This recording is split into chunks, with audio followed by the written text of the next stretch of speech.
collectors can take you to court, but there has to be an official process. It's not the case that you fall into debt and then you quickly fast track to court. Don't panic. There are procedures in place before debt escalates and gets to court, especially if it's via a debt collector. Normally, once your debt is passed over, you'll start to receive letters, emails, calls, and maybe even a visit to your house. This isn't very common, but if it does happen, you can always let them know through the letterbox that you'd rather chat to them on phone or email. At this point, it's good to communicate because you want to stop any court action if possible. If you ignore any correspondence and don't make any effort to pay contributions, the debt collectors will think that you have no intention to pay.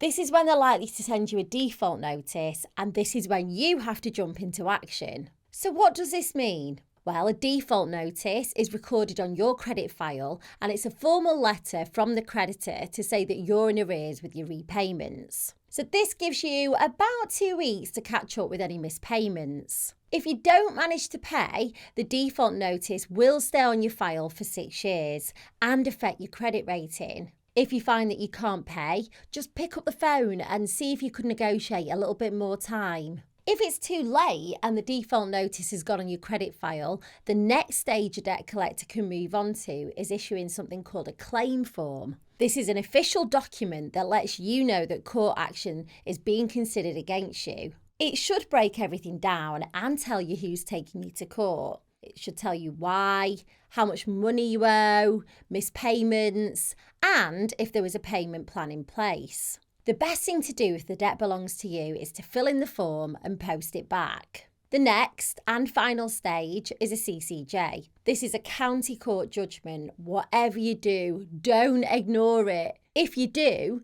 not only do your debts go up, but bailiffs could get involved. So let me talk you through your options. If you accept the CCJ, you'll have to play by the creditor's rules. They will determine whether you can pay back the debt in instalments or not. If you can afford to pay the debt off, accept your CCJ, fill in the admission form and pay off the debt. If you're looking through your finances and you're thinking there's no way that you can pay it back, then you can apply to change the terms. This might be lowering the payments or paying over a longer period of time. You'll need the court form N245 for that. It's called an instalment order, and you'll have to break down why you need to do this financially. If you can't afford to pay it at all, you'll need to provide them with detailed information about your finances. Print out things like bank statements, show pay slips, and a detailed view of your monthly income and outgoings. They won't be forgiving of luxuries, but if you don't have any money left, you'll use the N244 court form